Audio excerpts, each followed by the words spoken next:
Hi అండి. అందరికీ నమస్కారం. ఈరోజు ఒక చిన్న ముగ్గు వేసుకుంటూ ఒక చిన్న కథ చెప్పుకుందామా అండి? ఇది తల్లిదండ్రులు చదువుల కోసం పిల్లల్ని దూరంగా పంపుతారు కదండీ! అలా పంపినప్పుడు ముఖ్యంగా అమ్మ బాధ ఎలా ఉంటుందో ఈ చిన్న కథలో చెప్పుకుందామా? సూర్య అనే అబ్బాయికి చెన్నైలో ఇంజినీరింగ్ సీటు వచ్చిందండి. వాళ్ళది నెల్లూరు. 500 కిలోమీటర్ల దూరం. అతను బయలుదేరే రోజు అమ్మ సూట్ కేసులో బట్టలు సర్దుతుంది. పక్కన పచ్చడి డబ్బాలు బోలెడు పెడుతుంది. కొడుకేమో అమ్మా వద్దు అన్నా కదా, ఇవన్నీ ఎందుకు అని అంటాడు. కానీ తల్లి మనసు ఊరుకుంటుందా? హాస్టల్ ఫుడ్ సరిగా లేకపోతే ఇవి కొద్దిగైనా వేసుకొని తింటావు కదరా, అందుకనే పెడుతున్నా అంటుంది. అమ్మ రైలు ఎక్కే ముందు ఏడుస్తావా అని కొడుకు అడిగితే అప్పుడు అమ్మ నవ్వి, నేనా, ఎందుకురా, నువ్వు బాగా చదువుకో అంటుంది. కానీ కళ్ళు మాత్రం నవ్వలేదండి. అలా రైలు కదిలింది. ఇంటికి వచ్చిన తర్వాత అసలు బాధ మొదలైంది. ఉదయం 6కి అలారం లేదు.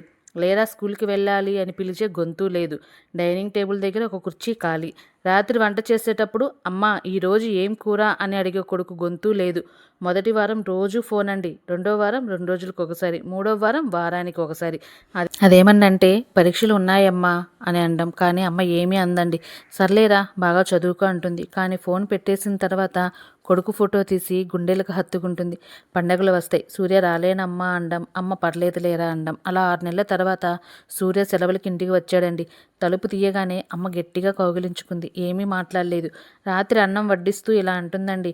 నువ్వు వెళ్ళినప్పుడు గుండె పగిలినట్టు ఉందిరా. కానీ నువ్వు పెద్దవాడివి అవ్వాలంటే ఈ బాధ భరించాల్సిందే కదా. నువ్వు గెలిస్తే చాలు, నా బాధ అంతా పోతుంది అంటుంది. కొడుకుని దూరంగా పంపడం అంటే తన గుండెలోని మొక్కను తనే కట్ చేసి పంపినట్లేనండి. పైకి బాగా చదువు అంటుంది. కానీ లోపల త్వరగా రా అని ప్రతి నిమిషం ఏడుస్తుంది. ఎందుకంటే అది తల్లి మనసు కదా. మీరు కూడా ఇంతేనా అండి?